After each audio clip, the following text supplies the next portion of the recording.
लड़के ने कभी उम्मीद नहीं की थी, सिर्फ इसलिए कि उसने गलती से एक सुनहरा स्लाइम मार दिया था। अप्रत्याशित रूप से उससे सबसे दुर्लभ सर्वेंट कार्ड गिरा। जमीनी पर पड़े सुनहरे कार्ड को देखकर जैक गहरी सोच में पड़ गया। आपको जानना होगा कि असली दुनिया में दैवीय कार्ड बहुत दुर्लभ होते हैं। किसी भी एक की कीमत 1 अरब से कम नहीं होगी। जैक ने मूल रूप से इसे बेचने की योजना बनाई थी। इस तरह शायद वह अन्य उन्नत खोजकर्ताओं की तरह हो सकता था, जिसके पास शानदार कवच और हथियार हो। लेकिन जब उसने अपनी ताकत के बारे में सोचा, वह पूरे 2 साल से भूल भुलैया की पहली मंजिल पर अटका हुआ था। इसने जैक, जो हमेशा मजबूत बनने का सपना देखता था, को अंततः इसे बुलाने का फैसला करने पर मजबूर कर दिया। तो जैक ने एक छिपा हुआ कोना ढूंढा। यह पक्का करने के बाद कि आसपास कोई नहीं है, जैक ने कार्ड को अपने सिर पर रखा और अंदर की आत्मा को बुलाना शुरू कर दिया। जैसे ही उसके हाथ में मौजूद कार्ड से एक तेज चमक निकली, हवा में एक विशाल प्रेत प्रकट। उसने उसे गले लगाने के लिए अपने हाथ फैलाए, लेकिन अप्रत्याशित रूप से जब प्रेत गायब हो गया तो उसके सामने कोई आकृति नहीं थी, जैसे कुछ हुआ ही ना हो। लेकिन उसी पल जैक को लगा कि किसी ने उसे उंगली से 2 बार थपथपाया है। जब उसने मुड़कर देखा तो उसने एक मासूम छोटी लड़की को देखा जो ठीक उसके सामने खड़ी थी। नॉय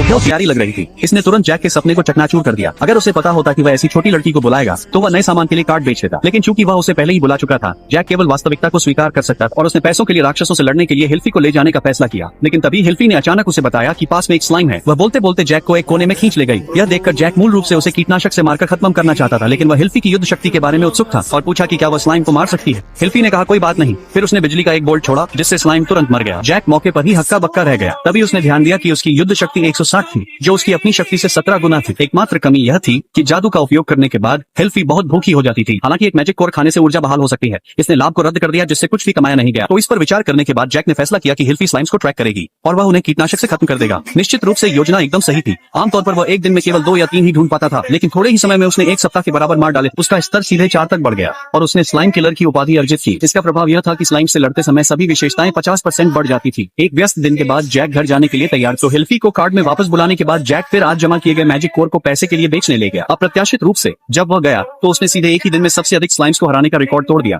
और मैजिक कोर को 15,000 की ऊंची कीमत पर बेच भी दिया। अगले दिन जैक ने कल मैजिक कोर बेचने से मिले पैसों का इस्तेमाल उपकरणों का एक नया सेट खरीदने के लिए किया। उसने भूल भुलैया की दूसरी मंजिल को चुनौती देने का फैसला किया, लेकिन जैसे ही वह पहुंचा जैक के पैर कमजोर पड़ गए, क्योंकि 2 साल पहले वह एक दोस्त के साथ दूसरी मंजिल पर आया था, लेकिन एक गॉब्लिन ने उसे बुरी तरह पीटा था। तब वैसे यार, इस एनिमे का नाम है A Nobody's Way Up to an Exploration Hero।